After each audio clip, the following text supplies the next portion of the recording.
niekad negalvojau, kad nors to užsiimsiu.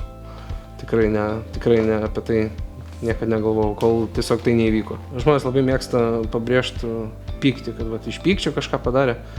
O aš labai nemėgstu to žodžio, nes tai yra visiškai kita emocija. Aš padariau iš pasipiktinimo.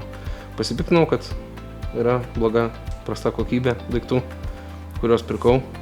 Pasipiktinau, kad klientų aptarnavimas labai prastas ir pasakiau savo, kad galiu padaryti geriau.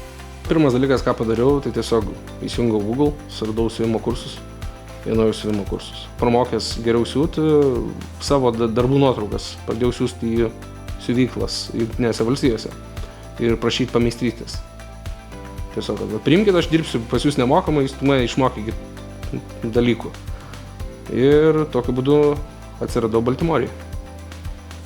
Ten daug išmokau, pamačiau, kaip reikia valdyti tą tokį smulkų verslą iki 15 žmonių. Ir visą tą idėją parsivežiau čia.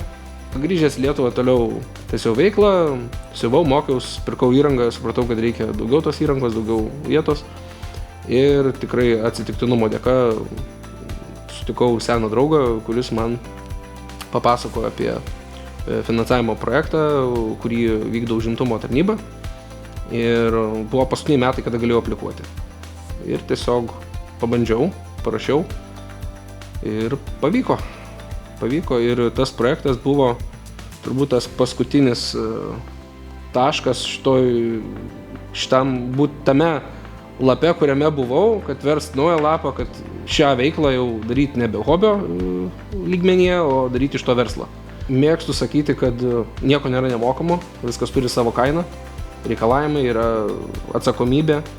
Tai nėra tiesiog, kad bet kada gali tiesiog išeiti, palikti viską, jeigu pasakei, kad darysi, turi daryti ir įvykdyti, bet tai atveria daug durų. Aš manau, kad tai yra svarbiausias dalykas. Tai atveria daug durų, daug galimybių, o per tai ir ateina džiaugsmas.